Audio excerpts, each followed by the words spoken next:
Hello, Ma'am Sir! Ito naman po si Teacher Hope ninyo, isang Montessori teacher dito sa China.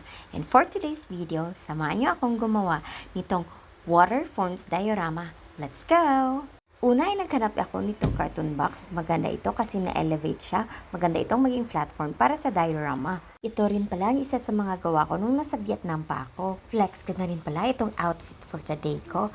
Let me explain bakit ako nakaganyan. This isn't my original idea pero may nakapagsabi sa akin na kung mag-present ka ng lesson, ibagay mo rin sa damit mo.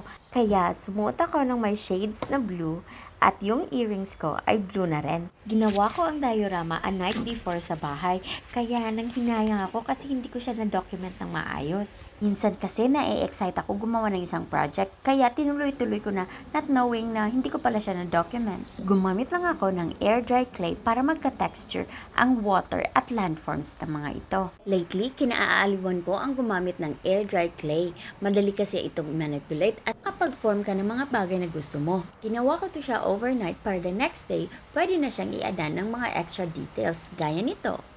At walang kawala yung mga plastic ornaments sa aquarium namin. Ginamit ko na rin. Nagpaalam na lang ako sa lead teacher ko. Boat para ma-distinguish ko yung sea and ocean.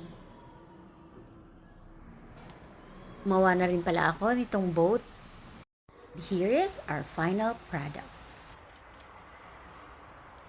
Maganda kasing mag-present ng mga lessons kagaya nito sa mga bata na meron silang visual representation ng project kagaya nito. Dinagdag ko na rin pala mga simple sentences like the falls is high, the river is long, the sea is beautiful, and the ocean is wide. Dinagdagan ko na rin pala at nag-print ng mga personal pictures ko saan showcase ko ang different water forms. At amazing ang mga questions nila. Nakakatuwa talagang pakinggan ang mga tanong nila like, bakit lang ako mag-isa? Saan yung ibang teachers? Hindi ba ako natatakot?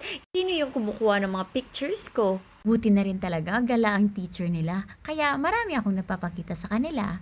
Introduce na rin pala ako ng song sa kanila, yung Roll over the ocean, roll over the sea, roll over the ocean and the deep blue sea. Doon napakanta tuloy ako. Gumawa rin pala ako ng isang worksheet.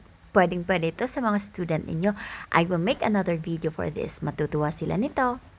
Insert ko na rin pala itong funny and exaggerated pictures ko sa classroom. Yan lang. Thank you for watching. Bye, Jen!